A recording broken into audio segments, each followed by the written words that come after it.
देवेरे मोले त साबुन लाल पीला केले बाटे काला जामुन। ये गाना भैया हमारे काफी मस्त और काफी भोजपुरी के भैया सुपरस्टार नीलकमल सिंह जी का गाना भैया। देवेरे मोले त हमर साबुन लाल पीला केले बाटे काला जामुन। देखिए भैया गाना भैया काफी ही मस्त। वो लगना सुने होंगे भैया, पगली दिखावे अगरबत्ती। उसी भैया गाने के भैया म्यूजिक पे भैया गाना गाया हुआ है नीलकमल सिंह जी। भैया काफी मस्त और काफी चहते और मजेदार कलाकार है भैया। जब भी गाना गाते हैं भैया सभी का दिल जीत लेते हैं। ये गाना भैया दिल जीतने वाला गाना ही है। गाना तो काफी मस्त और काफी अच्छा, काफी जबरदस्त भैया, काफी सुपर डुपर हिट भैया।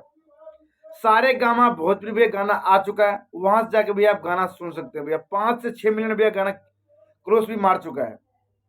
बताइए आप सब दोस्तों, हमारे वीडियो में अगर पहली बार आए हैं तो हमारे चैनल को भैया सब्सक्राइब कर दीजिए भैया, बेल आइकन दबा के भैया घंटा को टन टना दीजिएगा।